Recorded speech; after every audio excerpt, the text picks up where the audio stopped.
আবুল আহাবের কথা আল্লাহ কোরআনে দিয়েছেন, তাব্বাত ইয়াদা আবি লাহাবি ওয়া তাব্বা মা আগনা আনহু মালুহু ওয়া মা কাসাব। ধ্বংস হয়ে যাক আবুল আহাব, তার দুই হাত সহ, এবং সে নিজেও, এবং সে ধ্বংস হয়েছে। ওয়া তাব্বা মা আগনা আনহু মালুহু ওয়া মা কাসাব। তার যে অর্থ সম্পদ, টাকা পয়সা যা সে উপার্জন করেছিল, একটাও কাজে আসে নাই।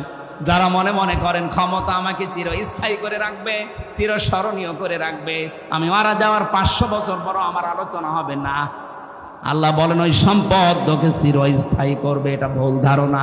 কাল্লা, কি বলছেন? কাল্লা, কাল্লা মানে কল্লা। কাল্লা, কখনোই না। লায়ম বাদান্না ফিল হুতমা, তোকে আমি হুতমায় দেব। কোন জায়গায়? হুতমা কি? নারুল্লাহিল মুকাদা, এটা আল্লাহর জ্বালানো আগুন। প্রশ্ন আসতে পারে, জাহান্নামের অন্যান্য আগুনগুলো আল্লাহ জ্বালায়নি, জ্বালিয়েছে, কিন্তু এটা বেশি জাল দেওয়া। নারুল্লাহিল মুকাদা আল্লাতী তাত্তালিউ আলাল আফইদা। অন্য জাহান্নামে গেলে আগে কলিজা পড়বে, কথা আমি পাইনি, কিন্তু হুতমায় গাওয়ার সঙ্গে সঙ্গে আগে মানুষের কলিজা পুড়ে শেষ হয়ে যাবে। আল্লাহ যেন প্রশ্নবাচক চিহ্ন দিয়েছেন, আমা আদরা কামাল হুতমা। নবী, আপনি জানেন এই হুতমা কি? এ হুতমার পরিচয় এটা আল্লাহ নিজে যেহেতু চালিয়েছে, এখানে কেউ পড়লে আগে কলিজা পড়বে। পৃথিবীর আগুনের সিস্টেম হচ্ছে যেখানে লাগে ওই জায়গা পুড়ে যায়। আপনি হাত দেবেন, এভাবে হাত পুড়ে যাবে, কলিজা পুড়বে না? পুড়বে। কিন্তু জাহান্নামে হুতমা যেটা, আল্লাহ যে আগুন জ্বালিয়েছে, এই আগুনে যেখানেই লাগবে আগে কলিজা পুড়বে। ইন্নাহা আলাইহিম মুসাদা ফি আমাদিন মুমাদ্দাদা, এটা একেবারে বেষ্টন করে রাখবে আপনাকে লম্বা লম্বা আগুনের খুঁটির সাথে। আল্লাহ পাক এই জাহান্নামে হুতমার আসামিদেরকে বেঁধে রাখবে। বলেন নাউজুবিল্লাহ। এটা ভয়ঙ্কর কথাগুলো আল্লাহ আমাদের শোনালেন। এই জাহান্নাম থেকে বাঁচার জন্য যে কাজগুলো দুনিয়াতে এখন আঞ্জাম দেওয়া লাগবে, প্রথম নাম্বারে কারো পেছনে লাগা যাবে না, যেটা আমরা সবচাইতে বেশি করছি। ছোট্ট একটা হায়াত, 50, 60, 70 বছরের, এরপরে তো আপনি এই হায়াত আর পাবেন না। নিজেকে নিয়েই তো ব্যস্ত থেকে শেষ হয়ে যায়। মানুষের পেছনে লাগেন কি করে? কথা বলে না কেন? আজ ফেসবুকটাই দেখেন, এ ওর পেছনে, ও ওর পেছনে সময় দিচ্ছে, অথচ নিজের কোনো চিন্তা নেই। নিজের চরিত্র যে কত খারাপ, শয়তান পর্যন্ত চরিত্র দেখলে হাসে, আরো অন্যের পেছনে লেগে সময় নষ্ট করছে। হাম্মাজিম মাশাইম বিনামিম। আল্লাহ পাক বলেন যে মানুষটা নিজের দোষ নিজে দেখে না, অন্যের দোষগুলো অনুসন্ধান করে, আর মানুষকে এই প্রতিপন্ন করার জন্য শুধু দোষ খুঁজে বেড়ায়, এই মানুষটা হচ্ছে জাহান্নামে হুতমার আসামি। বাংলাদেশে যত মানুষ জাহান্নামে আমরা যাব, ও সবচেয়ে বেশি আমার মনে হয় যাওয়া লাগবে হুতমায়। কথা বলেন না কেন? আজকে থেকে সিদ্ধান্ত নিয়ে যাবেন, দুনিয়া একদিকে চলে যাক, কারো পেছনে না। আমার নিজেরটা আমি নিজে দেখি একটু। আমি যা তৈরি করেছি এই 50 বছরে, আমার তো 33 বছর, এই 33 বছরে আমি যা করলাম, এখনই যদি মারা যায়, আল্লাহ যদি আমার হাত ধরে সামনে দাঁড় করিয়ে বলে, হামজা বল, 33 বছরের একটা জীবন দিয়েছিলাম, পাই টু পাই হিসাব দিয়ে যা। 33 বছর না, 33 ঘন্টার হিসাব দেওয়া তো সম্ভব না। আপনি কোন কারণে মানুষের পেছনে লেগে সময় নষ্ট করেন? মিজানুর রহমান আজহারি ভাই সবচেয়ে এটা বেশি বলতেন, যে মানুষের পেছনে লেগে সময় নষ্ট করে কোন কারণে? নিজের পেছনেই তো সময় দেওয়ার সময় পাইনি। ছোট একটা জীবনে নিজের পেছনে সময় আমার নেই। আমার বিশাল কাজ পড়ে আছে, আমি পেছনে তাকাবো, মানুষের পেছনে লাগবো কোন কারণে? এজন্য আমাদের আজকে সিদ্ধান্ত নিয়ে বাড়ি যাওয়া লাগবে। এই গীবত, এটা ঘি ভাতের মতো, এটা মেয়েদের ভেতরে সবচাইতে বেশি। কোন এলাকায় যদি গীবতের মতো এই গোনা চালু হয়, নবীজি জানিয়েছেন ওই এলাকার মানুষের দোয়া কবুল বন্ধ হয়ে যায়। আপনি খেয়াল করেছেন? এখানেও যদি কেউ গীবতকারী মানুষ থাকেন, এর কথা ওর কাছে লাগানো, ওর কথা ওর কাছে লাগানো, মানুষকে ছোট করার জন্য, হেই প্রতিপন্ন করার জন্য ফেসবুকে কোনো স্ট্যাটাস ছেড়ে দিয়েছেন, তাহলে আপনি থাকাকালীন এই মাহফিল কবুল হবে না। আপনি চলে যান ভাই, যান যান, ওই যে একদম চলে যাচ্ছে, যান তাড়াতাড়ি যান, যান যান চলে যান। মোসানবের জামানায় এক মহিলা এই কাজ করতো, শুধু তালাতালি করতো, এর কথা ওর কাছে লাগাতো, মানুষকে ছোট করার জন্য তার দোষ খুঁজে বেড়াতো। একবার মোসানবের জামানায় পানি বন্ধ হয়ে গেল, বৃষ্টি। উনি চাটিয়াল ময়দানে উম্মতদেরকে নিয়ে দোয়া করলেন, আল্লাহ বৃষ্টি দাও। আল্লাহ বলেন না, বৃষ্টি হবে না। উনি নাছড় বান্দা বলে বৃষ্টি হবে না মানে এগুলো নাই, আমার উম্মত, আমার মায়া লাগে। তোমার তো বান্দা, তুমি বানিয়েছো, তোমার মায়া লাগে না? আল্লাহ বলেন লাগে, বৃষ্টি দেব। কেন? কারণ এর ভেতরে একজন মহিলা আছেন নামিমা, যে তালাতালি করে, মানুষকে ছোট করার জন্য মানুষের কথা লাগিয়ে বেড়ায়, দোষ অনুসন্ধান করে। ওই মহিলা যতক্ষণ আছে ততক্ষণ দোয়া কবুল হবে না, তুমি নবী দোয়া করলেও না। হযরত মুসা বলেছিলেন, আল্লাহ তুমি শুধু ওই মহিলার নাম বলো, দেখো কি করি। পরে ঘাড় ধরে বের করে দেবো এই দরবার থেকে। আল্লাহ পাক বলেন, না, আমি নাম ধরা পছন্দ করি না, তবে এক কাজ করো, তুমি মিলে সবাইকে নিয়ে তওবা করো। ওই মহিলাও তওবা করবে, তারপরে দেখা যাক। তিনি আসলেন ময়দানে, বললেন, উম্মতেরা দোয়া কবুল হবে না 100 বার না। এখানে একজন নামিমা আছে, তালাতালি করা মহিলা আছে, কিন্তু কে আছে এটা আমি জানি না, তবে আছে। এখন আমরা দোয়া করব, কিন্তু আগে তওবা করে নেই। যদি ওই রকম কেউ থাকেন আমার সাথে, সেও যেন তওবা করেন, নাই তো চলে যাবেন। হযরত মুসা তওবা 3টে শর্ত দিয়ে তওবা করলেন। প্রথমে স্বীকার করলেন আমরা অপরাধী, 2 নম্বরে অনুশোচনা করলেন, অনুতপ্ত হলেন, 3 নম্বরে বললেন এই কাজ জীবনে আর রিপিট করা যাবে না। 3টা শর্ত মেনে তওবা করার সঙ্গে সঙ্গে দেখা গেল আল্লাহ বৃষ্টি দিয়েছেন। মুসা নবীর মতো মানুষ, শুধু একজন তালাতালি করা মহিলা আছে, এই জন্য দোয়া কবুল হচ্ছে না। আর আমাদের এখানে কত মানুষ এই পাপে পাপি বসে আছি আমরা, আমাদের দোয়া মাঠে মারা যাবে। এই জন্য তালাতালি করার স্বভাব এখনো যার আছে, মানুষকে হেই প্রতিপন্ন করা, ছোট করার অভ্যাস যার, চলে যান ভাই, নাইতে মাহফিল কিন্তু হবে না। 2 দিন কেন, 14 দিন দিলেও এভাবে পড়ে থাকবে। কথা বলছে না কেন? এটা যে কত বড় গুনার কাজ, নিজের মরা ভাইয়ের গোশত খাওয়ার সমান। হযরতে সাবিত রাদিয়াল্লাহু তাআলা আনহু, ওনার আরো বড় নাম আছে, এতটুকু আমার মনে আছে। ওনার কাছে এক লোক এসে কথা বলছিল, হঠাৎ তিনি বললেন, কথা বন্ধ করেন। কেন? আপনার মুখ দিয়ে মানে গোশতের গন্ধ বের হচ্ছে, মানে পচা গোশত। কই, আমি তো আজকে গোশত খাইনি। উনি ডাক দিয়ে বললেন, সত্যি করে বলেন তো, আপনি কি কারো বিরুদ্ধে কোনো কথা কারো কাছে লাগিয়েছেন? মাথা নিচে করলেন। হ্যাঁ, আল্লাহর কোরআন জানিয়েছে, ফাকারিহতুম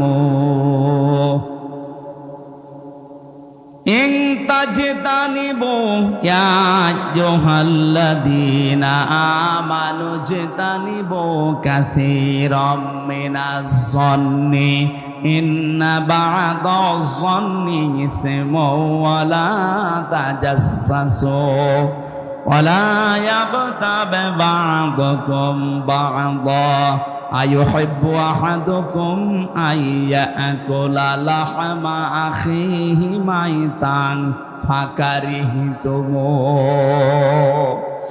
কোন মানুষ যদি সত্যি গীবত করে, একের কথা অন্যের কাছে লাগায়, যার ভেতরে যে দোষ নেই ওই দোষের কথা বলে বেড়ায়, অথবা বানিয়ে বানিয়ে তার নামে একটা দোষ লাগিয়ে দেয়, ও যেন মরা ভাইয়ের গোশত খায়। অথচ তোমরা সবাই এই কাজটা অপছন্দ করো, তারপরও দুনিয়ায় করো। আমরা যেহেতু এই কাজ অনেকে আসি, আজকে তওবা করে বাড়ি যাব, জীবন চলে যাক, আমি গীবত করব না। কথা বলে না কেন? গীবত থেকে মুক্ত হওয়া যাবে না। গীবত যদি চালিয়ে যান, তাহলে আপনার অন্তর কিন্তু মরে যাবে। যতই নামাজ পড়েন, জিকির করেন, আর অন্তর চালু হবে না। জাগ্রত হওয়ার জন্য গীবত এই মুহূর্ত থেকেই বন্ধ। প্রশ্ন আসতে পারে, আমরা যে এতক্ষণ কথা বলেছি অনেকের নামে গীবত না, কয়েক জায়গায় কথা বললে গীবত হয় না। কথাগুলো বুঝতে হবে। যেই সন্তান সমর্থ আছে, কিন্তু টাকা পয়সা মা বাবাকে দেয় না, তাদের পেছনে খরচ করে না, তাদের সেবা যত্ন করে না, এরকম সন্তানের নাম ধরে মানুষের কাছে বলা যায় যাচ্ছে। কথা বোঝাতে পারিনি? যেই মানুষটার সামর্থ্য আছে মা বাবার খেদমত করা এবং তাদের পেছনে খরচ করার তার সামর্থ্য আছে, এরপরেও যদি কোনো মানুষ কোনো সন্তান মা বাবার খোঁজ খবর নেয় না, তাদের পেছনে খরচ করে না, তাদের সাথে ভালো ব্যবহার করে না, তাহলে ওই সন্তানের নাম ধরে জাতিকে সতর্ক করা যায় যে এই লোকটা কেমন, কিন্তু এরকম, এর সাথে কিছু করলে হিসাব নিকাশ করে করবেন। দ্বিতীয় নম্বর, কোন জালেম বাদশাহ, জালেম অভিভাবক, জালেম দায়িত্বশীল, তার জুলুম থেকে জনগণকে সতর্ক করার জন্য তার নাম ধরে কথা বলা যায় যাচ্ছে। এই দুইটা, আমি এই দুইটাকে ব্যাখ্যা করে আরো দুইটা পেয়েছি, অন্তত এই দুইটাই শোনেন। যেই সন্তান তার মা বাবার খোঁজ নেয় না, সামর্থ্য থাকার পরেও তার নাম ধরে জাতিকে সতর্ক করা যায়, কারণ জাতি না বুঝে তার সাথে আত্মীয়তা করতে পারে, লেনদেন করতে পারে, শেষে সেও ধরা খাবে। যে তার মা বাবারই খোঁজ নেয় না, সে আপনার সাথে কি খোঁজ খবর রাখবে?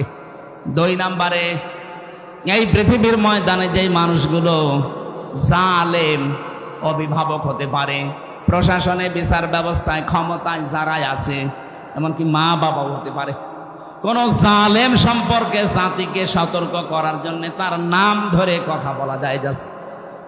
এই দুইটা বাদ দিয়ে বাকি কোনো জায়গায় আপনি গীবত কারো জন্য করতে পারবেন না। আর আমরা এই দুইটা সামনে রেখে কথা বলি, আন্দাজে বলি না। আমি আবার বলছি, আমি সহ যারা এসেছি আর যাই করি, গীবতের এই গুনাহ যেন আমলনামায় না থাকে। আপনি যার গীবত করবেন ওর গুনাহগুলো অটোমেটিক আপনার আমলনামায় চলে আসবে, আর আপনার যা সওয়াব ছিল ওর আমলনামায় চলে যাবে। এরকম পাগল দেশে আছে, আছে মানে আমরাই। আল্লাহ আমাদের হেফাজত করুন, আমিন। কুল ইন কুনতুম তুহিব্বুনাল্লাহা ফাত্তাবিউনি ইউহিব্বুকুমুল্লাহ ওয়া ইয়াগফির লাকুম যুনুবাকুম আল্লাহু গফুরুর রহিম। আমার অধিকাংশ তাফসীরগুলো হয় ফি জিলালিল কোরআন না ইবনে কাসির, এই দুইটা থেকে বেশি আমি রেফারেন্স দিচ্ছি, আপনি এইগুলো বাড়িতে যেয়ে দেখলে মিলবে। আল্লাহ পাক বলেন, নবী আপনি বলুন, ইন কুনতুম তুহিব্বুনাল্লাহ, কেউ যদি একথা বলে আল্লাহ তোমাকে ভালোবাসি, এ দাবি আমাদের নেই, এই কথা বলুন না। এ দাবি যদি করে, এই দাবিটা পূরণ করার জন্য আল্লাহ বলেন ফাত্তাবিউনি, এ দাবি করলে হবে না, আমার রাসূলের অনুসরণ করে দেখাও। এখন আমার প্রশ্ন, রাসূলকে অনুসরণ করবেন আপনি কখন? উনি রাসূল হয়েছিলেন যখন 1 থেকে 40 বছর পর্যন্ত কেউ যদি তাকে অনুসরণ না করে তার গুনাহ হবে, জান্নাতে যেতে পারবে না। না, এ কথা কোরআনে নেই। যেহেতু এখানে আল্লাহ পাক তাকে অনুসরণ করার জন্য যেগুলো দিয়েছেন তার সাথে ওমা তাকুমুর রাসূলু ফাখুযুহু ওমা নাহাকুম আনহু ফান্তাহু, আমার রাসূল তোমাদেরকে যা দিয়েছে ওটা আঁকড়িয়ে ধরো, যেটা নিষেধ করে ওটা ছেড়ে দাও। আমার প্রশ্ন, উনি জন্মের পরে কি ওনাকে পুরা আরব জাহানে নবী নবী রাসূল রাসূল ওনাকে বলতো মানুষ আল আমিন, আস সাদিক, খুব বেশি হলো ডাক দিত আব্দুল্লাহ বিন মুহাম্মদ, কথা বলেন না কেন, বা মোহাম্মদ বিন আব্দুল্লাহ।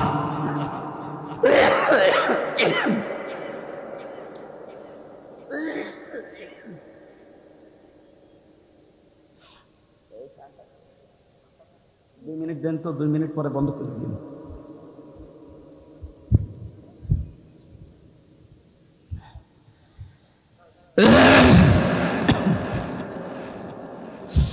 মোহাম্মদ বিন আব্দুল্লাহ পর্যন্ত আমরা ডাক শুনি হাদিসের পাতায়, তাকে এই নামে ডাক দিত পুরা আরব জাহানের ভেতরে। তিনি আল আমিন ছিলেন, আস সাদিক ছিলেন।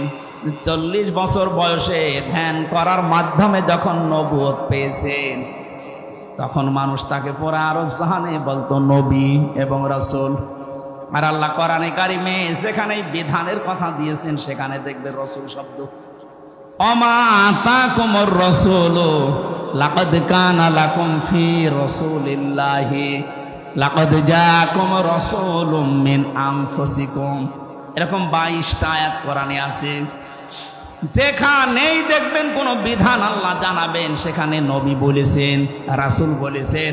যা আব্দুল্লাহ বিন মোহাম্মদ, মোহাম্মদ বিন আব্দুল্লাহ আর বলেন নাই। কোন জায়গায় আছে দেখবেন মোহাম্মদ বিন আব্দুল্লাহ আছে। মোহাম্মদ যদি থাকেও সঙ্গে সঙ্গে রেসালাতের ঘোষণা দিয়েছেন 4 জায়গায়। যেখানেই মোহাম্মদ শব্দটা আছে আল্লাহ শুধু উচ্চারণ করেন নাই, সঙ্গে সঙ্গে তিনি রেসালাতের ঘোষণা দিয়ে তার সম্মান আরো বাড়িয়ে দিয়েছেন। অন্যান্য নবীদেরকে আমরা দেখেছি আল্লাহ ডাক দিয়েছেন ছাত্রের মতো নাম ধরে, ওই হামজা, ওই হাফিজ, ওই ইদ্রিস, ওই ইব্রাহিম। আর মুহাম্মাদুর রাসূলুল্লাহকে ডাকলে আল্লাহ বলেছেন মুহাম্মাদুর রাসূলুল্লাহ ওমা মুহাম্মাদুন ইল্লা রাসূল মা কানা মুহাম্মাদুন আবা আহাদিম মির রিজালিকুম ওয়ালাকিন রাসূলুল্লাহি ওয়া খাতামান নাবিয়্যিন নুজিলা আলা মুহাম্মাদিন ওয়া হুয়াল হাক্কু মির রাব্বিহিম ইলা আখির আয়াত। আল্লাহ পাক যেখানেই তার নাম ধরলেন সঙ্গে সঙ্গে রেসালাতের ঘোষণা দিয়ে ওনার যা সম্মান ছিল আল্লাহ আরো বাড়িয়ে দিলেন। যে আমি আল্লাহ নিজেই যখন তাকে রেসালাতের সাক্ষী দেই, দুনিয়ায় কেউ যদি আপনার রেসালাত স্বীকার না করে কোনো অসুবিধা নেই। এটা সূরা ফাতিহার 29-30 নম্বর আয়াতে আছে। আমার বসানোর বিষয় ছিল এখানে, তাহলে অনুসরণ করা লাগবে আব্দুল্লাহ মোহাম্মদ বিন আব্দুল্লাহকে না রাসূলুল্লাহকে? আরো জোরে বলেন।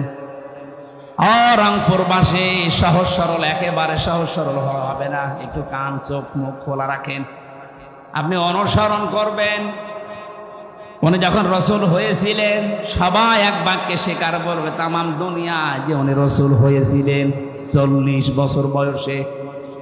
তার মানে 1 থেকে 40 যদি কেউ না মানে তার গোনা নেই, কিন্তু 40 থেকে 63 এই 23 বছর না মানলে তার জান্নাত নেই। এর 1 সেকেন্ড আপনি বাদ দিতে পারবেন না। এই রেসালাতের জিন্দেগিতে যেভাবে ঘুমিয়েছে যদি আপনি ওইভাবে ডান কাতে ঘুমাতে পারেন পুরা ঘন্টা হবে ইবাদত। উনি যেভাবে টয়লেটে গিয়েছেন কেউ যদি ওইভাবে টয়লেটে যেতে পারে পুরা 10 মিনিট 15 মিনিট হবে ইবাদত। প্রশ্ন আসতে পারে টয়লেট করা আবার ইবাদত হয়? হ্যাঁ হয়। আপনি যদি তরিকাটা রাসূল থেকে নেন আর তরিকা যদি আব্রাহাম লিঙ্কন থেকে নেন, এই ডোনাল্ড ট্রাম্প যেভাবে পায়খানা করে, ও মনে হয় পায়খানায় যাওয়ার আগে বলে আল্লাহুম্মা ইন্নী আউযু বিকা। পড়েছে কোনোদিন? পড়ে না। ডোনাল্ড ট্রাম্প 10 মিনিট না 10 ঘন্টা টয়লেটে বসে থাকে, ওর কোনো ইবাদত নেই। কারণ ওর তরিকাটা রাসূলের মতো না, ওর তরিকা ওর বাবার মতো। কথা বলেন ঠিক কিনা? তাহলে এখান থেকে অনুসরণ আরম্ভ করবেন 40 থেকে 63। এটা ক্লাস চলছে 40 থেকে 63 মাস্ট বি 23 বছরের প্রত্যেকটি সেকেন্ড আপনাকে মানা লাগবে। কেউ যদি 1 সেকেন্ডও অস্বীকার করে সে আর রাসূলের উম্মত নেই। আল্লাহর ভালোবাসার দাবি তার কাছে অনেক আন্দাজে করে। আল্লাহ নিজে ঘোষণা দিলেন যদি আল্লাহকে ভালোবাসি এই দাবি করো তাহলে আমার রাসূলের অনুসরণ করো। এখন আমার প্রশ্ন, রাসূলের অনুসরণ করবেন অর্ধেক না পূর্ণাঙ্গ? এই বাংলাদেশের সাথে এবার আপনি মিলান তো। বহু মানুষ আমরা রাসূলের আশিক আছে, বহু মানুষ আশিকে রাসূল দাবি করছে, কিন্তু অনুসরণ হচ্ছে আংশিক। হয়তো রাসূলের মতো দাড়ি রাখে, রাসূলের মতো টুপি মাথায় দেয়, জুব্বা গায়ে দেয়, পাগড়ি বাঁধে রাসূলের মতো, জিকির করে রাসূলের মতো, স্ত্রীকে পর্দায় রাখে রাসূলের মতো, অর্থনীতিতে গিয়ে টাকা পয়সার লেনদেনে গিয়ে রাসূলের মতো আর করে না, তখন করে আব্রাহাম লিঙ্কনের মতো। এলাকায় আমি জানি বহু মানুষ এখানে বসে আছে, টাকা ছেড়ে রাখে, টাকা আসে, 1000 টাকা দেয়, প্রত্যেক মাসে মাসে 100 টাকা বেশি পায়। এটা তো বাবা শাহজালাল, সব হালাল। এই কাজ করেন কারা কারা, হাত তোলেন তো। এ আবার 2 হাত তুলিস, এর মনে হয় মাথার তার কাটা আছে। মানুষ 1 হাত তোলে না, 2 হাত তুলিস, হয়তো তার কাটা বোঝাই যাচ্ছে, সমস্যা আছে। ওর ওই দাঁত বের করা দেখি আমি বুঝেছি যে তার পুরাটাই কেটে দিয়েছে। আমি হাসির জন্য বলি নাই। বলেন, এখানে একটা লোক হাত তুললেন না, সত্যি কি এই গোনা এলাকায় নেই? কার ভয়ে হাত তোলেন না? এই ইদ্রিসের ভয়ে? হ্যাঁ, না না, আমরা এরকম মাহফিল চাই না। যারা এই গোনাতে আছেন, আজকে বাড়ি যেয়ে এই গোনা ছেড়ে দেওয়া লাগবে। এটা মায়ের সাথে জেনা করার গোনা। আপনি না খেয়ে মরে যান, কোনো অসুবিধা নেই, মরে গেলে আপনি জান্নাত পেতে পারেন, কিন্তু মায়ের সাথে জেনা করে গেলে না, আপনার জান্নাত নেই। সুতরাং এই কাজ আজকে থেকেই বাদ দেওয়া লাগবে, নয়তো আপনি মাহফিল শুনতে এসে ভুল করেছেন। অনেকে এই এলাকায় জমি জায়গা, আমি 1 বিঘা জমি ইদ্রিস ভাইকে দিলাম, ওনার কাছে 70,000 টাকা নিলাম। এটারে কি বলে? এই বন্ধক জায়েজ নেই। জায়েজ করার জন্য 2টা পদ্ধতি আছে, যদি মেনে নিতে পারে তাহলে করবেন, না হলে ওনার জমি ওনারা ফেরত দেবেন। আমি বলবো, আপনি মানবেন তো, নাকি এক কান দিয়ে শুনে আর এক কান দিয়ে বের করে দেবেন? যতদিন ইদ্রিস ভাই আমার জমিটা করে খাবে, ততদিন ওনাকে সরকারের যে খাজনা আছে বছরে বছরে, এটা ওনার দেওয়া লাগবে। 2 নম্বরে, যখন আমার কাছ থেকে টাকা ফেরত নেবে, এই 70,000 8-10,000 টাকা কম নেওয়া লাগবে। আপনি 2 বছর, 5 বছর, 10 বছর করে খান, নেওয়ার সময় 8-10,000 কম নেবেন। এই 2টা সিস্টেম যদি মানতে পারেন জায়েজ আছে, আর না হলে এটা বাঁচবেন। আরো 2টা পদ্ধতি আছে। এর পরেরটার নাম আমরা মনে হয় আমাদের কুষ্টিয়ায় বলে খাই খালাসি, খেয়ে দে এসো। এটার লস হয়ে যায় বলে মানুষ করতে চায় না, বলে না হুজুর বাবা ওইটা আমি নেই। অথবা 1 বিঘা জমি দেবেন, বছরে বছরে 10,000 করে টাকা নেবেন। এটা কি?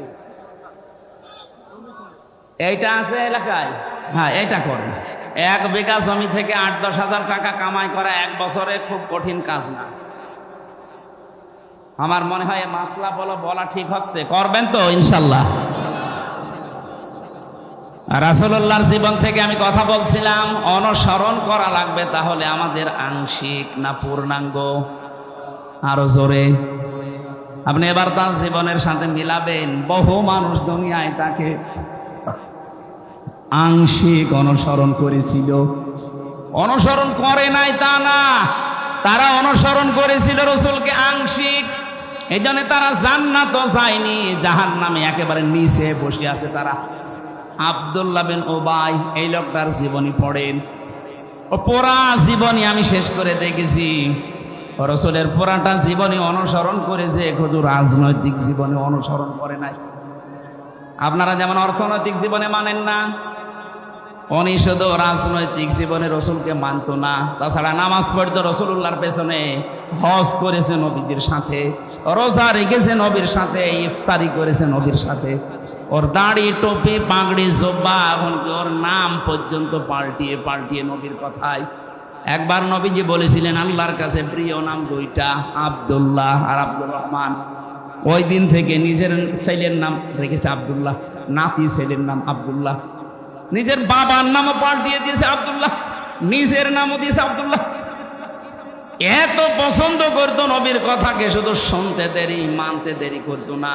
অথচ এই লোকটা দুনিয়ার স্বার্থের কারণে আল্লাহর নবীর রাজনৈতিক জীবনে তাকে মানে নাই, ও মানতো আবু জেহেলকে। বাংলাদেশে আমরা বহু মানুষ আছি, আমরা রাসূলের অনুসরণ করি ঠিক, কিন্তু আংশিক, পূর্ণাঙ্গ না। আরো জোরে বলেন। কত খানকা থেকে আওয়াজ আসে, কত ইসলামী দল থেকে আওয়াজ আসে, তারা বলে যে দেখো দিনকাল ভালো না, আমরা অসমের ভেতরে নেই, আমরা আছি আল্লাহর রাস্তায়। আরে ভাই, আল্লাহর রাস্তায় তো এইটা যেটা রাসূল দেখিয়েছে।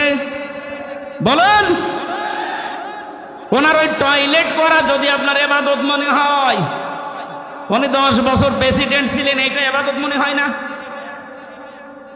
এটা ইবাদত না মনে করার কারণেই তো দেশের অবস্থা এই। আমরা যদি সবাই রাসূলের এই 23 বছরের জীবনকে সত্যি ইবাদত মনে করে অনুসরণ আরম্ভ করতাম, আমাদের মরণ ওই ফেরাউনের মতো হইতো না। আজ হাজারো মানুষ ফেরাউন হয়ে মরে যাচ্ছে, কথা বলেন ঠিক কিনা? তাহলে রাসূলকে আজকে থেকে অনুসরণ করা লাগবে, আংশিক না পূর্ণাঙ্গ? আমি আবার বলছি, আংশিক না পূর্ণাঙ্গ? আপনি এবার নিবে জীবনের সাথে মিলান, আপনার অনুসরণ কি সত্যি আংশিক হচ্ছে না পূর্ণাঙ্গ? না। তাহলে আংশিক হলে হয় আপনার মরণ হবে আব্দুল্লাহ বিন উবাইয়ের মতো। ও যেমন জাহান্নামে শুধু গিয়েছে তা না, জাহান্নামের নিচে গিয়েছে। ও ছিল মুনাফিকদের সর্দার। আর মুনাফিকদের ব্যাপারে আল্লাহর কথা, ইন্নাল্লাহা জামিউল মুনাফিকিনা ওয়াল কাফিরিনা ফি জাহান্নামা জামিআ। অবশ্যই আমি জাহান্নামে একত্রিত করব মুনাফিক আর কাফেরদের। আগে আল্লাহ দিয়েছেন মুনাফিকের নাম, তার মানে মুনাফিক থাকবে নিচে, উপরে থাকবে কাফের। আবু জাহেল মুনাফিক ছিল না কাফের ছিল? আরো জোরে বলেন। বাংলাদেশে আমরা যারা মুনাফিক হয়ে মরে যাচ্ছি, আমরা আবু জাহেলেরও নিচে যাব। কি বললাম আপনি খেয়াল করেছেন? আবু জাহেলের চাইতেও নিচে থাকা লাগবে জাহান্নামে।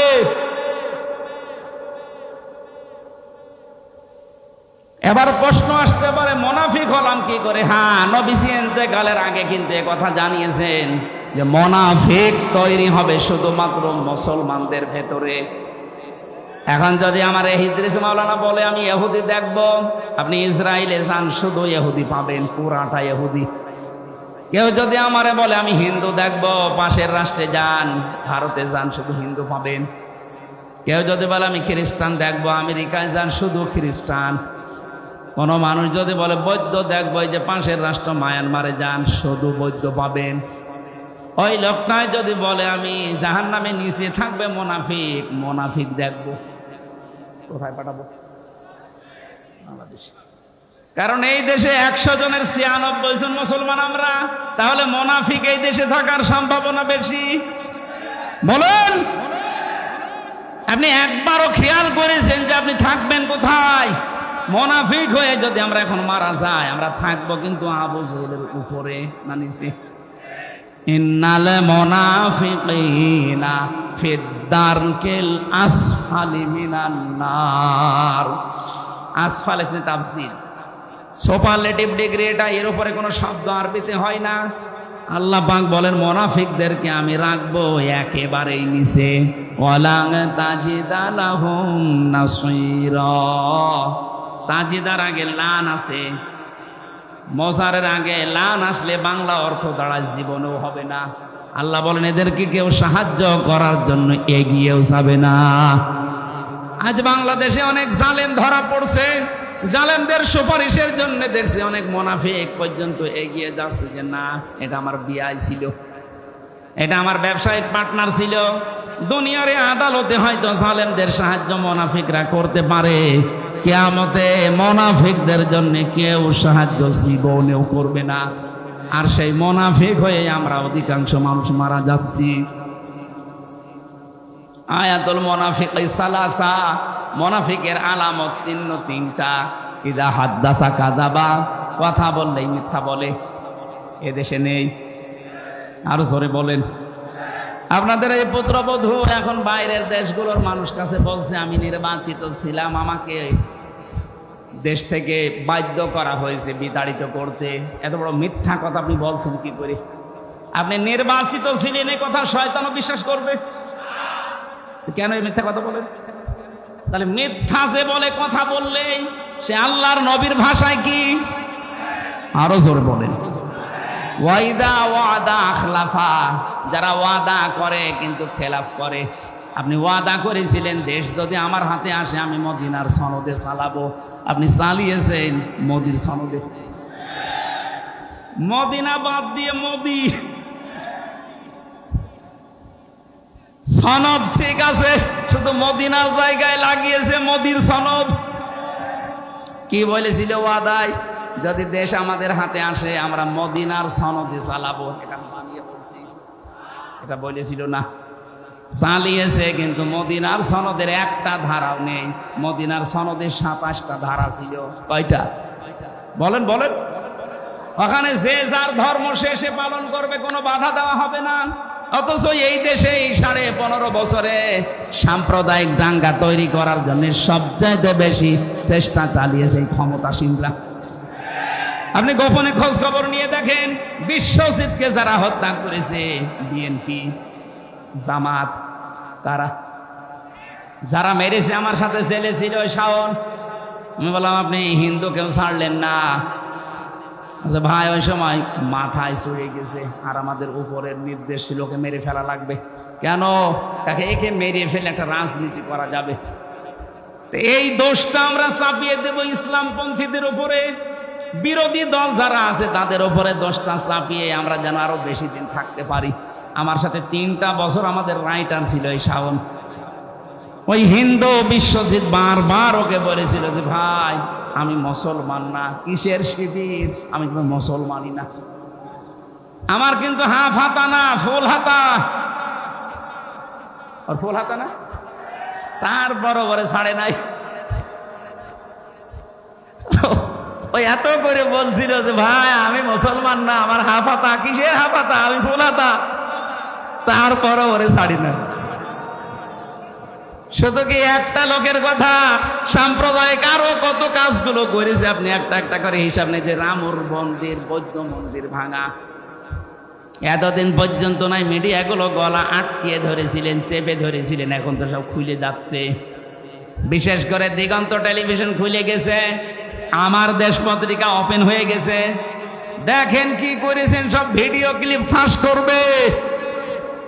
এতদিন যে মিথ্যা ছড়িয়েছেন সব এখন ওপেন হয়ে যাবে।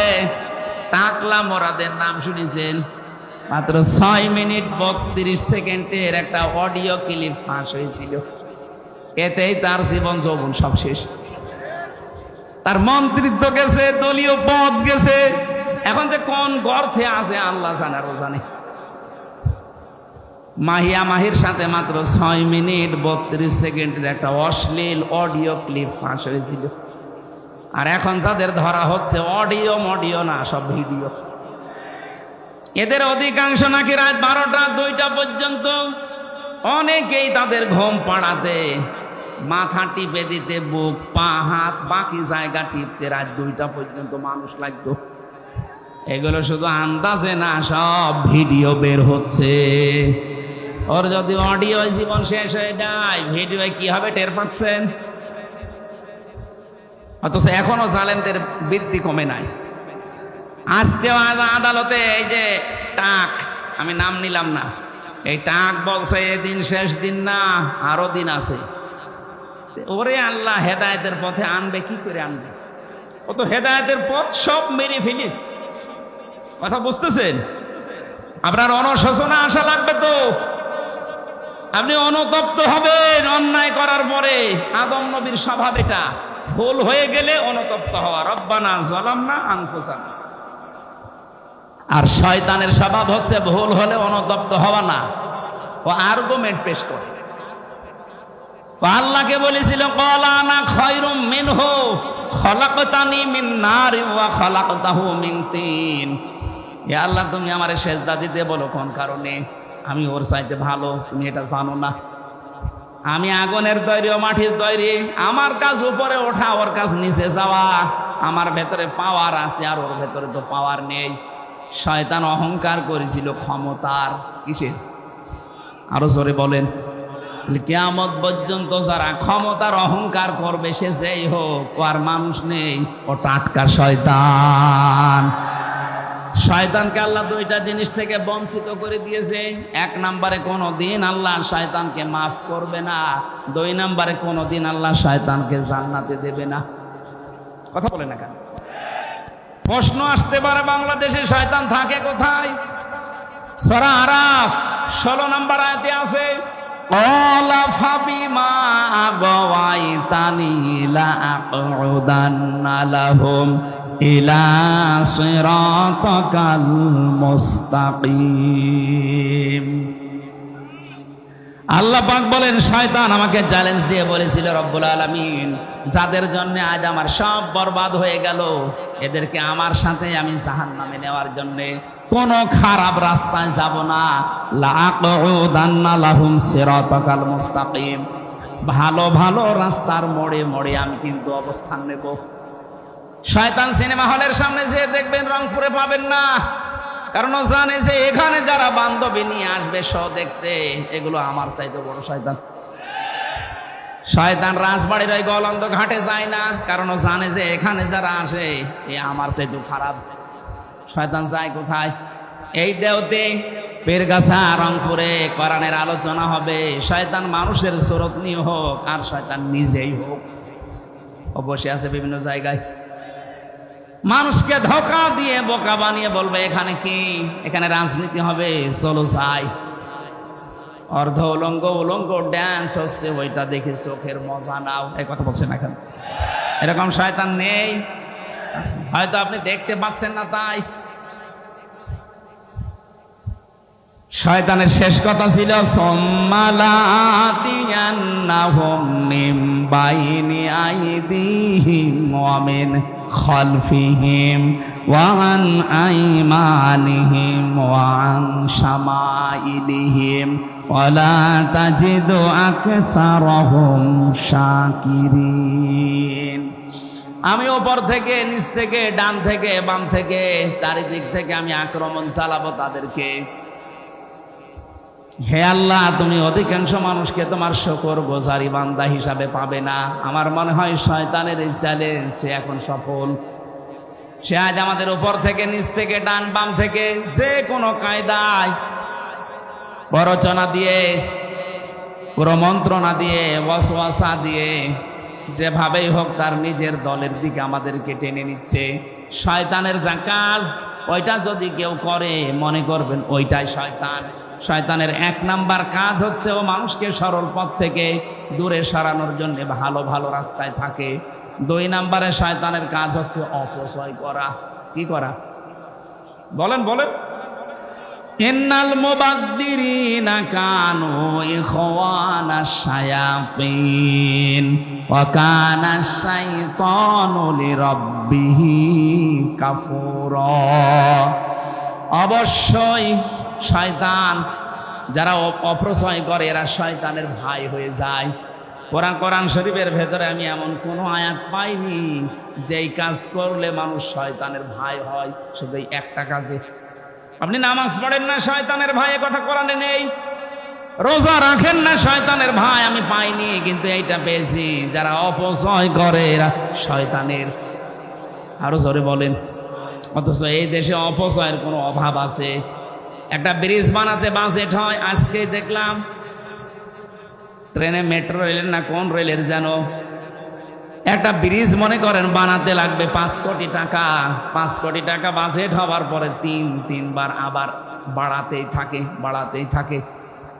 বাকি বাড়াতে বানিয়েছে 15 কোটি। 5 কোটির জায়গায় ও 5 কোটি টাকা দিয়ে এই ব্রিজ হয়ে যেত। প্রথমে যে হিসাব দিয়েছিল হয়ে যাওয়ার কথা, বাকি যে টাকাগুলো নিয়েছেন এগুলো হয় আত্মসাৎ করেছেন, নয় অপচয় করেছেন। প্রত্যেকটা জায়গায় অবস্থা একই।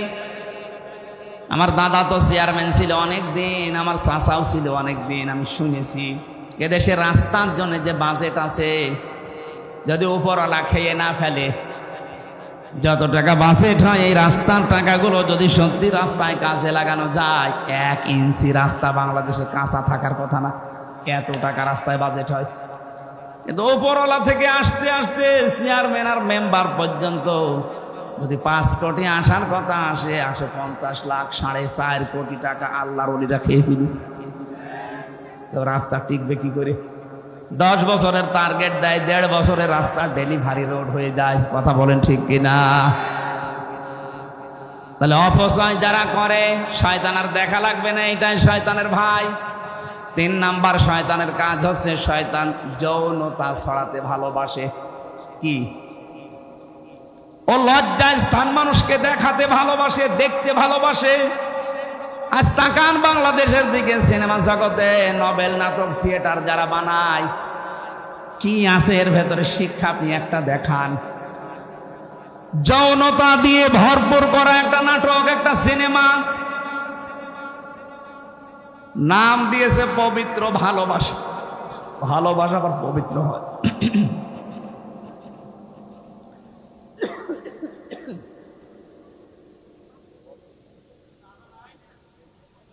বোতল দেখি।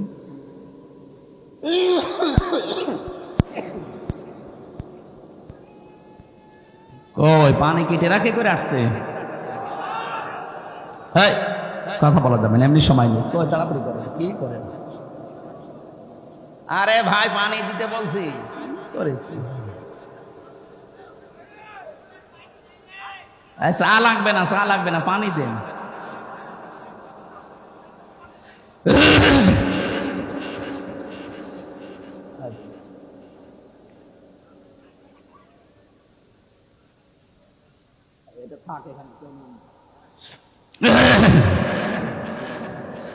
সুবহানাল্লাহ আলহামদুলিল্লাহ লা ইলাহা ইল্লাল্লাহ সুবহানাল্লাহ আলহামদুলিল্লাহ। এই ছেলে কোথায় যাও? 1-1.5 ঘন্টা বসে থাকতে পারো না, আবার বিয়ের জন্য লাফাও। বউ টেকবে? সুবহানাল্লাহ লা ইলাহা ইল্লাল্লাহ সুবহানাল্লাহ। ওই যে আবার যুবক মানুষ ওটা কি করে? হ্যাঁ, বুড়ো মানুষ উঠলে নাই বোঝা যায় যে ও কি করবে আল্লাহ জানে। আরে যুবক মানুষ উঠলে তো সমস্যা।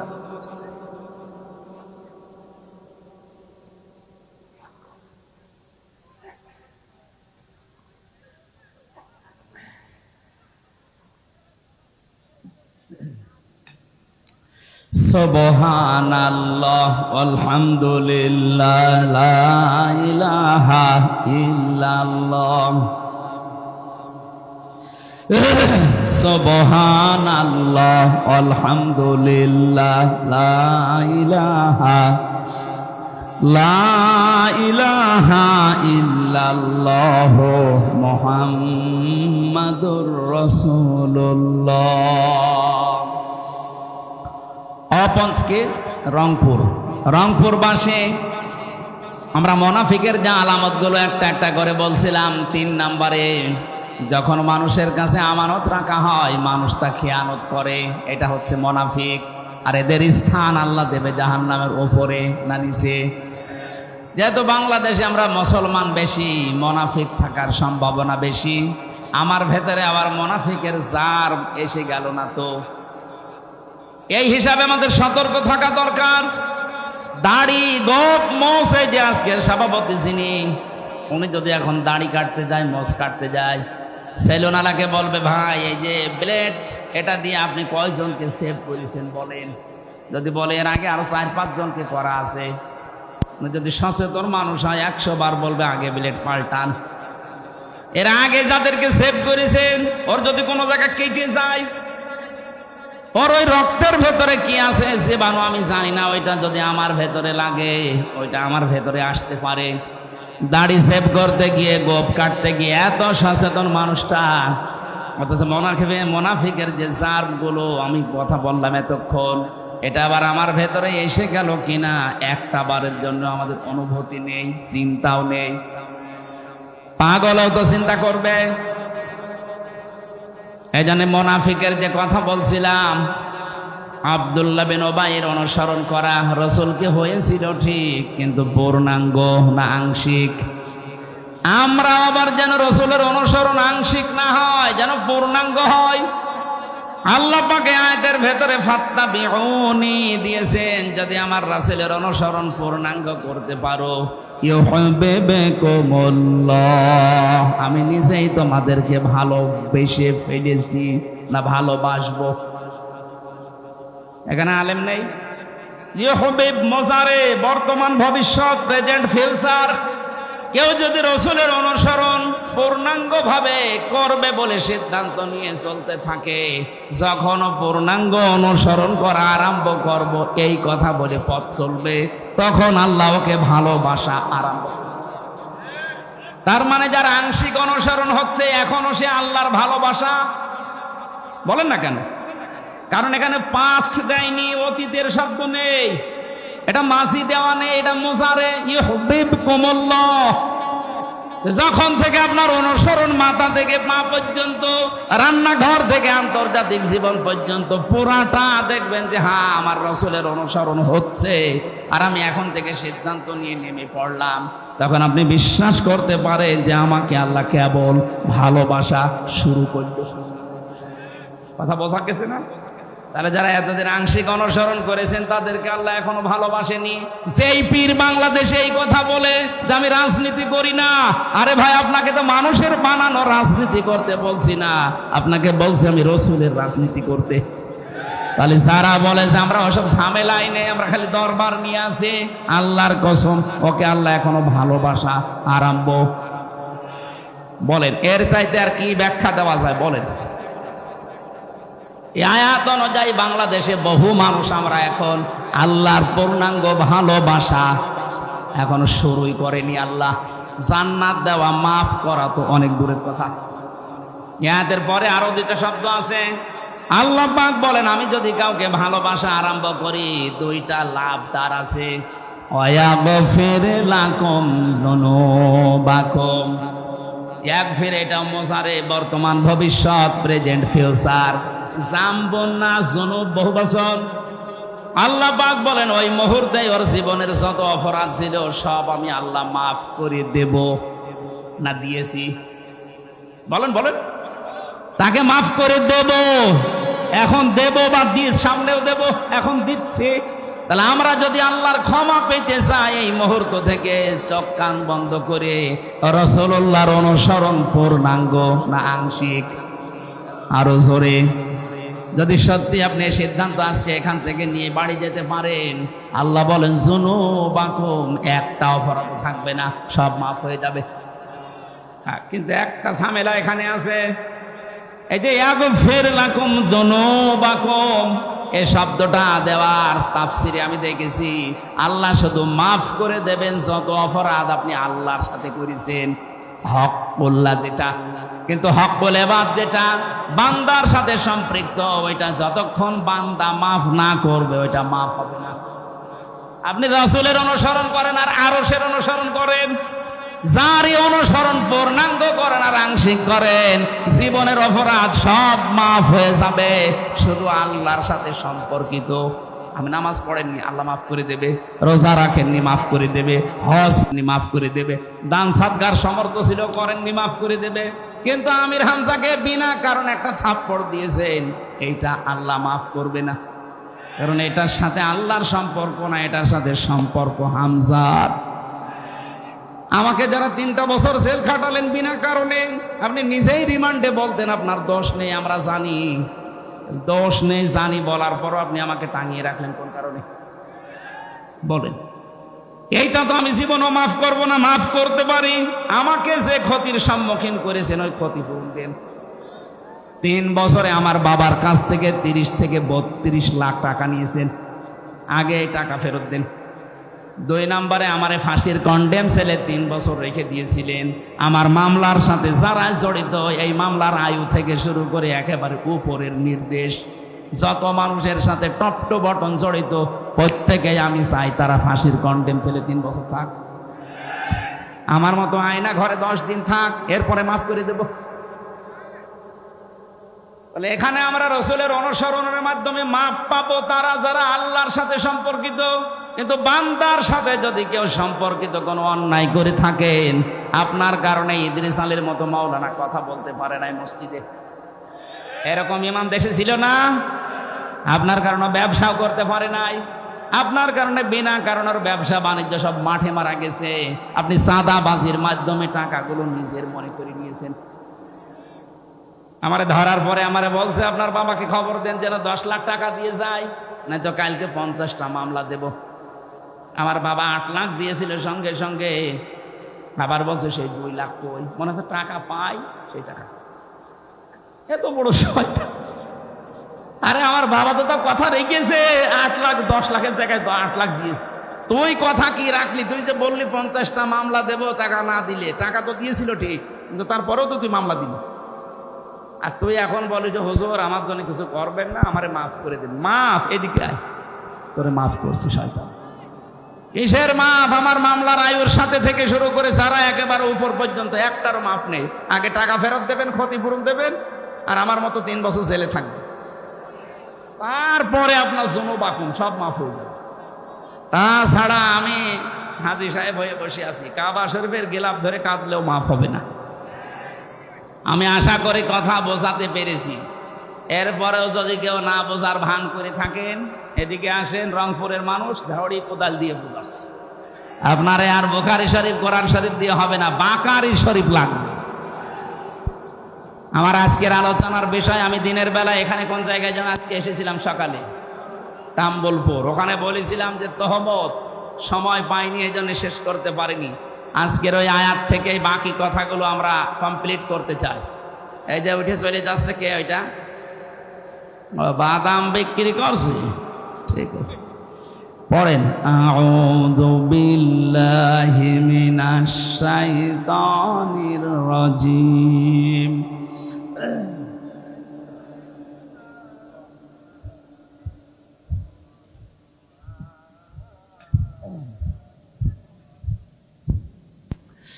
ওয়াইলুল লিকুল্লি হুমাযাতিল লুমাযা। শব্দের দিকে খেয়াল করে করে শুনবেন, কোরআনের প্রত্যেকটা শব্দ হেদায়েতমূলক। আল্লাহ বলেন ওয়াইলুন, দুর্ভোগ, সর্বনাশ, ধ্বংস হয়ে যাক, লিকুল্লি, প্রত্যেক ব্যক্তি। কথাটা বলছে কি? এখানে আমরা যারা এক একজন ব্যক্তি আছি, কথা শোনার পরে তো গা শিউরি ওঠার কথা, কসম খাড়া হয়ে যাওয়ার কথা। এটা হামজার কথা না, এটা সভাপতির কথা না, ইদ্রিস ভাইয়ের কথা না, কথা কার? আল্লাহ বলেন প্রত্যেক ব্যক্তির জন্য দুর্ভোগ, প্রত্যেকটা ব্যক্তির জন্য আফসোস। ওয়াইলুন মানে আফসোস হতে পারে, আফসোস করছে সরাসরি কে? দুর্ভোগ, আক্ষেপ, এরপরে সর্বনাশ, ধ্বংস প্রত্যেকটি মানুষের জন্য। আমার মনে হয় আয়াতটা যখন নাজিল হয়েছিল, আমি তাফসিরে পড়েছি, যখনই নবীজি এতটুকু বলেছিলেন ওয়াইলুল লিকুল্লি, সঙ্গে সঙ্গে যারা সামনে ছিল তারা অ্যাক্টিভ হয়ে গেছে। প্রতিটি মানুষকে আল্লাহ উদ্দেশ্য করছে, না জানি আমিও আছি কিনা। আল্লাহ পাক এবার দ্বিতীয় শব্দে বলেন হুমাযাতিল লুমাযা, যারা সামনে পেছনে মানুষের গীবত করে, পরনিন্দা করে, পরচর্চা করে, এই মানুষগুলোর জন্য দুর্ভোগ, এরা ধ্বংস হয়ে যাবে, এদের জন্য সর্বনাশ। অথচ এই গোনাটা বাংলাদেশে সবচাইতে বেশি। আপনি দেখেন, যে যেখানে আছে ওই জায়গা থেকে আমরা গীবতকে ঘি ভাতের মতো মনে করি। ঘি ভাত যেমন খেতে ভালো লাগে, গীবত করতে মনে হয় তার চাইতে বেশি ভালো লাগে। কথা বলেন না কেন? কবরে নবীজি 2 জনের আযাব দেখেছিলেন। জিবরাইল এসে বলে এখানে আযাব হচ্ছে। নবীজি বলেন এই 2 জনের আযাব খুব বড় পাপের কারণে না, একজন প্রসাব করে পবিত্র হতো না এই ছিটা ফোঁটা থেকে, আর 2 নম্বরের ব্যক্তি হচ্ছে মানুষের দোষ চর্চা করতো, গীবত করতো। বারবার কোরআনে কারিমে এই কথাগুলো আল্লাহ আমাদেরকে শোনাচ্ছেন, আমরা যেন এই বড় অপরাধ থেকে বেঁচে থাকি। কেউ যদি গীবত আরম্ভ করে, দুনিয়াতে ও নামাজ পড়তে পারে, রোজা রাখতে পারে, কিন্তু অন্তর মরে যায়। কি হয়? অন্তর মারা যায়। মরা অন্তর জান্নাতে আল্লাহ দেবে না, জিন্দা অন্তর লাগবে। এই জন্য আমাদের আবার অন্তর মরে গেল কিনা আপনি মিলাবেন।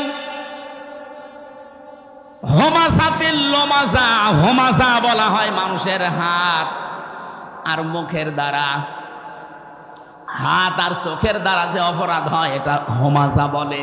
আর মুখ আর ঠোঁটের দ্বারা যে জহব্বা, মুখ আর জহব্বার দ্বারা যে অপরাধ হয় এইটার নাম হচ্ছে লুমাযা, হুমাযাতিল লুমাযা।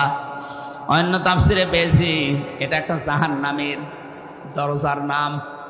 এখানে অনেকে জানি জাহান্নাম 7টা, জান্নাত 8টা, না আরো বেশি আছে, 100টার উপরে আছে জান্নাতের স্তর, জাহান্নামের স্তর আছে 100টার উপরে, কিন্তু আমরা সচরাচর 8টা জানি। আর এই হুমাযা, লাযা, হোতামা এগুলো কিন্তু জাহান্নামের নাম না, এগুলো জাহান্নামের স্তরের নাম। এক একটা দরজার সামনে লেখা থাকবে লাযা, সাঈর, সাকার, জাহান্নাম, জাহিম, হোতামা, হাবিয়া, এগুলো লেখা থাকবে জাহান্নামের দরজার সামনে। দুনিয়ায় যে যেই কাজ করেছে তাকে আল্লাহ ওই দরজা দিয়ে বলবে যা। এখানে যে আলোচনা চলছে আজকে, হোতামা, এই জাহান্নামের এই যে দরজা লেখা থাকবে হোতামা, প্রবেশ কর, কাকে আল্লাহ বলবে? আল্লাযী জামাআ মালান ওয়া আদ্দাদা। দুনিয়ায় যারা মাল সম্পদ জমা করে আর বারবার হিসাব করে, এই 15.5 বছরের ভেতরে আপনি টাকা নিয়ে আয়াতটা আমার মনে হয় মিলে যাবে। কত মানুষ 5 বিঘা জমি থেকে শুরু করে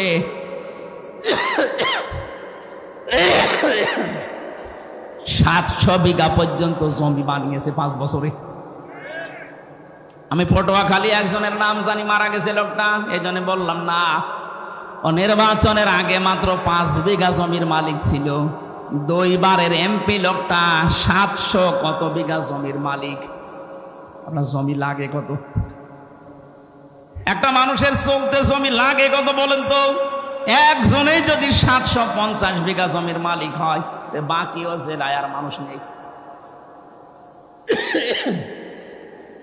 মাল সম্পদ যারা জমা করেছিলেন আর বারবার গণনা করেছিলেন, কি হয়েছে বলেন তো? কোরআনে কারীম জানিয়েছে, কাল্লা, কখনোই না, ইন্নাহা লাযা, তোরে আমি লাজায় দেব। নাযাআতাল লিশাওয়া তাদউ মান আদবারা ওয়া তাওয়াল্লা ওয়া জামাআ ফাআওয়া। লাজার ভেতরে যারা প্রবেশ করানো হবে, সঙ্গে সঙ্গে চামড়া খসে যাবে। কি খসবে? আমি আলু ছড়ানো দেখেছি জেলখানায়। আলু ছড়ায় কি করে? এটা হাত দিয়ে এভাবে না, মেশিনের ভেতরে ধরলে আলু ছিঁড়ে যায়।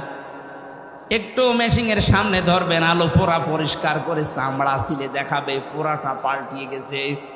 আমি ওই জায়গা থেকে দেখেছি জাহান্নামের আয়াতটা, নাযাআতাল লিশাওয়া, লাজায় আল্লাহ মানুষকে দেওয়ার সঙ্গে সঙ্গে তার চামড়াটা আল্লাহ আগে খুলে দেবে। এই জাহান্নামে লাজা কাদেরকে ডাকবে জানেন?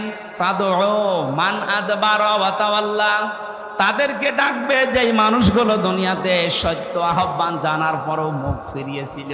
আর এই রোগটা এই দেশে বেশি, কারণ এই দেশের মতো কোরআন দিয়ে ডাক দেওয়া পৃথিবীর কোনো দেশে নেই।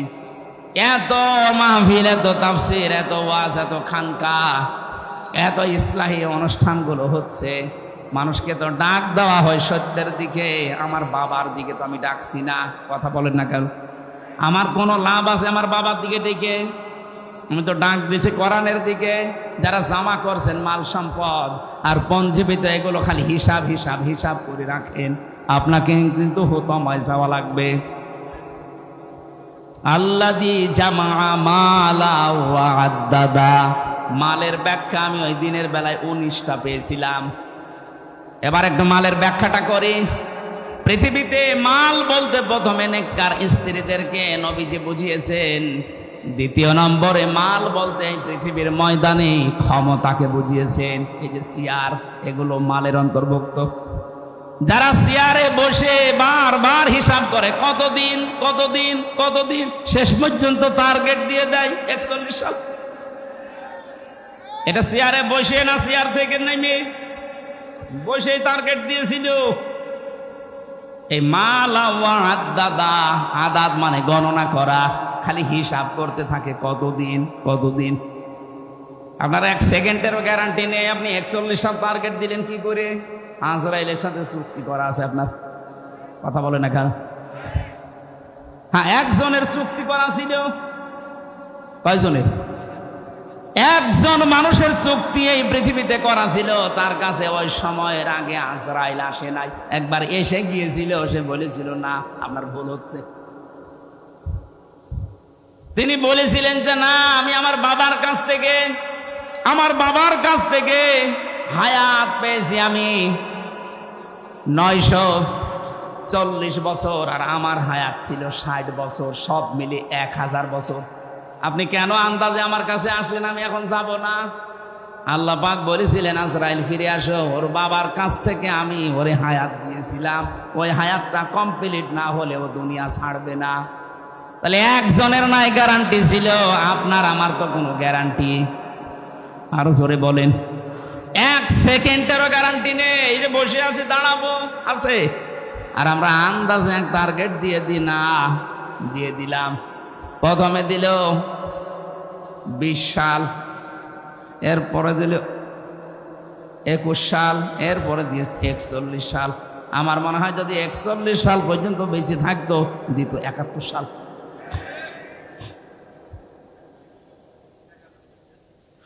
না, এগুলো আপনি হাসির সালে নিবেন না। মাল সম্পদের ভেতরে প্রথম নাম্বারে নেককার মহিলাকে মাল বলা হয়, উত্তম মাল এটা। 2 নম্বরে ক্ষমতার চেয়ারকে মাল বলা হয়, 3 নম্বরে অর্থ কড়িকে মাল বলা হয়, 4 নম্বরে যুদ্ধের অস্ত্র শস্ত্রকে মাল বলা হয়। আমি এরকম 19টা পড়েছি তাফসিরের ভেতরে। যারা এগুলো পায় দুনিয়ায় আর জমা করে আর মনে করে এগুলো আমার কাছে স্থায়ীভাবে থাকবে, ইয়াহসাবু আন্না মালাহু আখলাদা, ও মনে করে আমার এই সম্পদ, আমার এই ক্ষমতা, আমার এই প্রভাব প্রতিপত্তি, আমার এই জমি জায়গা, আমার এই অস্ত্র শস্ত্র আমাকে চিরস্থায়ী করে রাখবে। আখলাদা। যারা এই ধারণা করেছিল তাদেরকে চিরস্থায়ী করে কোনো সম্পদ রাখে নাই। আবুল হাবের কথা আল্লাহ কোরআনে দিয়েছেন, তাব্বাত ইয়াদা আবি লাহাবি ওয়া তাব্বা মা আগনা আনহু মালুহু ওয়া মা কাসাব। ধ্বংস হয়ে যাক আবুল আহাব, তার 2 হাত সহ, এবং সে নিজেও, এবং সে ধ্বংস হয়েছে। ওয়া তাব্বা মা আগনা আনহু মালুহু ওয়া মা কাসাব। তার যে অর্থ সম্পদ, টাকা পয়সা যা সে উপার্জন করেছিল, একটাও কাজে আসে নাই। যারা মনে মনে করেন ক্ষমতা আমাকে চিরস্থায়ী করে রাখবে, চিরস্মরণীয় করে রাখবে, আমি মারা যাওয়ার 500 বছর পরও আমার আলোচনা হবে না, আল্লাহ বলেন ওই সম্পদ তোকে চিরস্থায়ী করবে। এটা ভুল ধারণা। কাল্লা, কি বলছেন? কাল্লা, কাল্লা মানে কল্লা, কাল্লা কখনোই না। লায়ম বাদান্না ফিল হুতমা, তোকে আমি হুতমায় দেব। কোন জায়গায়? হুতমা কি? নারুল্লাহিল মুকাদা, এটা আল্লাহর জ্বালানো আগুন। প্রশ্ন আসতে পারে, জাহান্নামের অন্যান্য আগুনগুলো আল্লাহ জ্বালায়নি, জ্বালিয়েছে, কিন্তু এটা বেশি জাল দেওয়া। নারুল্লাহিল মুকাদা আল্লাতী তাত্তালিউ আলাল আফইদা। অন্য জাহান্নামে গেলে আগে কলিজা পড়বে, কথা আমি পাইনি, কিন্তু হুতমায় গাওয়ার সঙ্গে সঙ্গে আগে মানুষের কলিজা পুড়ে শেষ হয়ে যাবে। আল্লাহ যেন প্রশ্নবাচক চিহ্ন দিয়েছেন, আমা আদরা কামাল হুতমা। নবী আপনি জানেন এই হুতমা কি? এ হুতমার পরিচয় এটা আল্লাহ নিজে যেহেতু চালিয়েছে, এখানে কেউ পড়লে আগে কলিজা পড়বে। পৃথিবীর আগুনের সিস্টেম হচ্ছে যেখানে লাগে ওই জায়গা পুড়ে যায়। আপনি হাত দেবেন, এভাবে হাত পুড়ে যাবে, কলিজা পুড়বে না? পুড়বে। কিন্তু জাহান্নামে হুতমা যেটা, আল্লাহ যে আগুন জ্বালিয়েছে, এই আগুনে যেখানেই লাগবে আগে কলিজা পুড়বে। ইন্নাহা আলাইহিম মুসাদা ফি আমাদিম মুমাদ্দাদা, এটা একেবারে বেষ্টন করে রাখবে আপনাকে লম্বা লম্বা আগুনের খুঁটির সাথে। আল্লাহ পাক এই জাহান্নামে হুতমার আসামিদেরকে বেঁধে রাখবে। বলেন নাউজুবিল্লাহ। এই যে ভয়ঙ্কর কথাগুলো আল্লাহ আমাদের শোনালেন, এই জাহান্নাম থেকে বাঁচার জন্য যে কাজগুলো দুনিয়াতে এখন আঞ্জাম দেওয়া লাগবে, প্রথম নাম্বারে কারো পেছনে লাগা যাবে না, যেটা আমরা সবচাইতে বেশি করছি। ছোট্ট একটা হায়াত, 50, 60, 70 বছরের, এরপরে তো আপনি এই হায়াত আর পাবেন না। নিজেকে নিয়েই তো ব্যস্ত থেকে শেষ হয়ে যায়। মানুষের পেছনে লাগেন কি করে? কথা বলে না কেন? আজ ফেসবুকটাই দেখেন, এ ওর পেছনে, ও ওর পেছনে সময় দিচ্ছে, অথচ নিজের কোনো চিন্তা নেই। নিজের চরিত্র যে কত খারাপ, শয়তান পর্যন্ত চরিত্র দেখলে হাসে, আরো অন্যের পেছনে লেগে সময় নষ্ট করছে। হাম্মাজিম মাশাইম বিনামিম। আল্লাহ পাক বলেন যে মানুষটা নিজের দোষ নিজে দেখে না, অন্যের দোষগুলো অনুসন্ধান করে আর মানুষকে এই প্রতিপন্ন করার জন্য শুধু দোষ খুঁজে বেড়ায়, এই মানুষটা হচ্ছে জাহান্নামে হুতমার আসামি। বাংলাদেশে যত মানুষ জাহান্নামে আমরা যাব, ও সবচেয়ে বেশি আমার মনে হয় যাওয়া লাগবে হুতামায়। কথা বলেন না কেন? আজকে থেকে সিদ্ধান্ত নিয়ে যাবেন, দুনিয়া একদিকে চলে যাক, কারো পেছনে না, আমার নিজেরটা আমি নিজে দেখি একটু।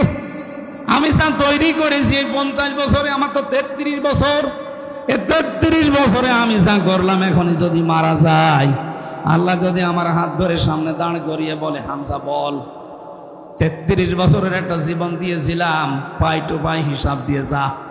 33 বছর না, 33 ঘন্টার হিসাব দেওয়া তো সম্ভব না। আপনি কোন কারণে মানুষের পেছনে লেগে সময় নষ্ট করেন? মিজানুর রহমান আজহারি ভাই সবচেয়ে এটা বেশি বলতেন, যে মানুষের পেছনে লেগে সময় নষ্ট করে কোন কারণে? নিজের পেছনেই তো সময় দেওয়ার সময় পাইনি। ছোট একটা জীবনে নিজের পেছনে সময় আমার নেই। আমার বিশাল কাজ পড়ে আছে, আমি পেছনে তাকাবো, মানুষের পেছনে লাগবো কোন কারণে? এজন্য আমাদের আজকে সিদ্ধান্ত নিয়ে বাড়ি যাওয়া লাগবে। এই গীবত, এটা ঘি ভাতের মতো, এটা মেয়েদের ভেতরে সবচাইতে বেশি। কোন এলাকায় যদি গীবতের মতো এই গোনা চালু হয়, নবীজি জানিয়েছেন ওই এলাকার মানুষের দোয়া কবুল বন্ধ হয়ে যায়। আপনি খেয়াল করেছেন? এখানেও যদি কেউ গীবতকারী মানুষ থাকেন, এর কথা ওর কাছে লাগানো, ওর কথা ওর কাছে লাগানো, মানুষকে ছোট করার জন্য, হেই প্রতিপন্ন করার জন্য ফেসবুকে কোনো স্ট্যাটাস ছেড়ে দিয়েছেন, তাহলে আপনি থাকাকালীন এই মাহফিল কবুল হবে না। আপনি চলে যান ভাই, যান যান, ওই যে একজন চলে যাচ্ছে, যান তাড়াতাড়ি যান, যান চলে যান। মোসানবের জামানায় এক মহিলা এই কাজ করতো, শুধু তালাতালি করতো, এর কথা ওর কাছে লাগাতো, মানুষকে ছোট করার জন্য তার দোষ খুঁজে বেড়াতো। একবার মোসানবের জামানায় পানি বন্ধ হয়ে গেল, বৃষ্টি। উনি চাটিয়াল ময়দানে উম্মতদেরকে নিয়ে দোয়া করলেন, আল্লাহ বৃষ্টি দাও। আল্লাহ বলেন না, বৃষ্টি হবে না। উনি নাছড় বান্দা বলে বৃষ্টি হবে না, মানে এগুলো নাই, আমার উম্মত, আমার মায়া লাগে। তোমার তো বান্দা, তুমি বানিয়েছো, তোমার মায়া লাগে না? আল্লাহ বলেন লাগে, বৃষ্টি দেব। কেন?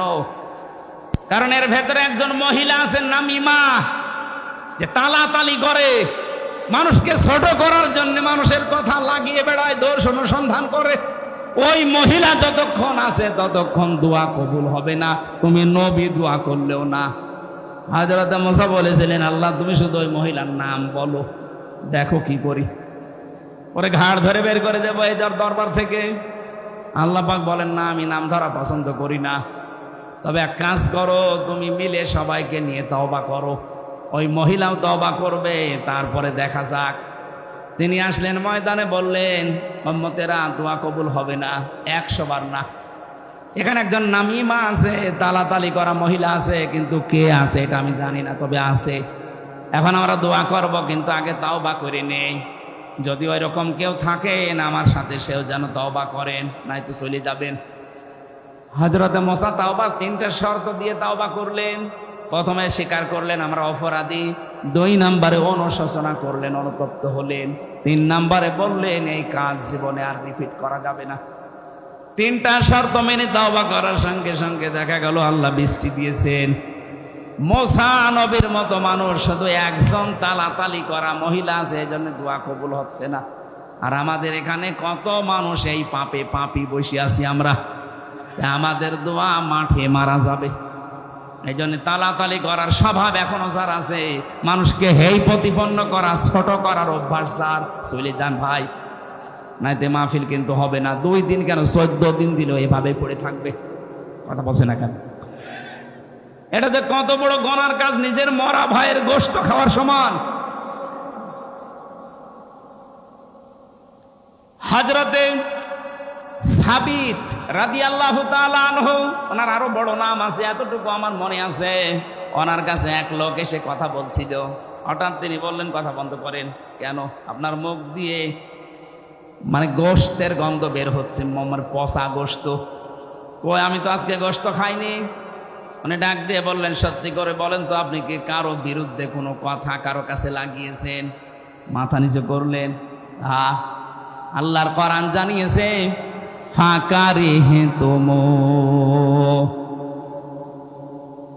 ইন তাজতানিবু ইয়া আইয়ুহাল্লাযীনা আমানু জতানিবু কাসীরাম মিনাজ-যন্নি ইন্না বা'দাজ-যন্নি ইসমুন ওয়া লা তাজাসসাসু ওয়া লা ইয়াগতাব বা'দুকুম বা'দা আইয়ুহিব্বু আহাদুকুম আইয়াকুলা লাহমা আখিহি মাইতান ফাকারিহতুম।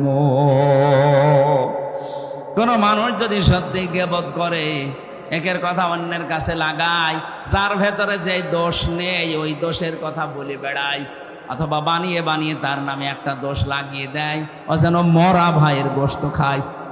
অথচ তোমরা সবাই এই কাজটা অপছন্দ করো, তারপরও দুনিয়ায় করো।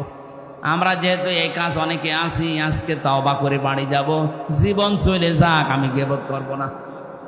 কথা বলে না কেন? গীবত থেকে মুক্ত হওয়া যাবে না। গীবত যদি চালিয়ে যান তাহলে আপনার অন্তর কিন্তু মরে যাবে। যতই নামাজ পড়েন, জিকির করেন, আর অন্তর চালু হবে না।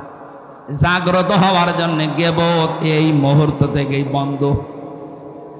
প্রশ্ন আসতে পারে, আমরা যে এতক্ষণ কথা বলেছি অনেকের নামে গীবত না, কয়েক জায়গায় কথা বললে গীবত হয় না। কথাগুলো বুঝতে হবে। যেই সন্তান সমর্থ আছে কিন্তু টাকা পয়সা মা বাবাকে দেয় না, তাদের পেছনে খরচ করে না, তাদের সেবা যত্ন করে না, এরকম সন্তানের নাম ধরে মানুষের কাছে বলা যায় যাচ্ছে। কথা বোঝাতে পারিনি? যেই মানুষটার সামর্থ্য আছে মা বাবার খেদমত করা এবং তাদের পেছনে খরচ করার তার সামর্থ্য আছে, এরপরেও যদি কোনো মানুষ, কোনো সন্তান মা বাবার খোঁজ খবর নেয় না, তাদের পেছনে খরচ করে না, তাদের সাথে ভালো ব্যবহার করে না, তাহলে ওই সন্তানের নাম ধরে জাতিকে সতর্ক করা যায় যে এই লোকটা কেমন, কিন্তু এরকম, এর সাথে কিছু করলে হিসাব নিকাশ করে করবেন। দ্বিতীয় নম্বর, কোন জালেম বাদশাহ, জালেম অভিভাবক, জালেম দায়িত্বশীল, তার জুলুম থেকে জনগণকে সতর্ক করার জন্য তার নাম ধরে কথা বলা যায় যাচ্ছে। এই দুইটা, আমি এই দুইটাকে ব্যাখ্যা করে আরো দুইটা পেয়েছি, অন্তত এই দুইটাই শোনেন। যেই সন্তান তার মা বাবার খোঁজ নেয় না, সামর্থ্য থাকার পরেও তার নাম ধরে জাতিকে সতর্ক করা যায়, কারণ জাতি না বুঝে তার সাথে আত্মীয়তা করতে পারে, লেনদেন করতে পারে, শেষে সেও ধরা খাবে। যে তার মা বাবারই খোঁজ নেয় না, সে আপনার সাথে কি খোঁজ খবর রাখবে? দুই নম্বরে, এই পৃথিবীর ময়দানে যেই মানুষগুলো জালেম অভিভাবক হতে পারে, প্রশাসনে, বিচার ব্যবস্থায়, ক্ষমতায় যারাই আছে, এমনকি মা বাবাও হতে পারে, কোন জালেম সম্পর্কে জাতিকে সতর্ক করার জন্য তার নাম ধরে কথা বলা যায় যাচ্ছে। এই দুইটা বাদ দিয়ে বাকি কোন জায়গায় আপনি গীবত কারো জন্য করতে পারবেন না। আর আমরা এই দুইটা সামনে রেখে কথা বলি, আন্দাজে বলি না। আমি আবার বলছি, আমি সহ যারা এসেছি আর যাই করি, গীবতের এই গুনাহ যেন আমলনামায় না থাকে। আপনি যার গীবত করবেন ওর গুনাহগুলো অটোমেটিক আপনার আমলনামায় চলে আসবে, আর আপনার যা সওয়াব ছিল ওর আমলনামায় চলে যাবে। এরকম পাগল দেশে আছে, মানে আমরাই। আল্লাহ আমাদের হেফাজত করুন, আমিন। বারাকাল্লাহু লানা ওয়া লাকুম ফিল কোরআনিল আযীম। আমার লিখিত বই কারাগারে বসে লিখেছিলাম, 2-3 দিন আগে বের করেছি, ওটা নিয়ে যাবেন যাওয়ার সময়। ব্যাগ যারা নিয়ে গেছেন, এই ব্যাগের ভেতরে আরো টাকা নেবেন। ও ব্যাগ ছাড়েননি? ব্যাগ মনে হয় ছাড়া হয়নি। যারা নিয়ে যাচ্ছে ওনাদের কাছে নিয়ে যাই, মোনাজাত করে যাবেন। আমি মুসাফির অবস্থায় আছি। মহিলা মানুষের মুখে দাঁড়ি হলে করণীয় কি? চিকিৎসা করাবেন না কেটে ফেলবেন? মতিউল ইসলাম ডাবলু লন্ডন প্রবাসী 24 শতক জমি দিয়েছে, 2 লাখ টাকা দিয়েছে। মারহাবা, আল্লাহ যেন কবুল করেন এই গোরস্থানের জন্য। যারা 1 লক্ষ তো সব দিয়ে দিয়েছে, আবার কি লাগবে? এরপরও আপনারা যারা টাকা পয়সা, এই গোরস্থানে আপনাকে শোয়া লাগবে, এখান জন্য যারা নিয়ে এসেছিলেন কমিটির কাছে জমা দিয়ে দেবেন, আর আগামীতে রাত 9টার ভেতরে মাহফিলে আমার তুলে দেবেন। আল্লাহুম্মা আমিন।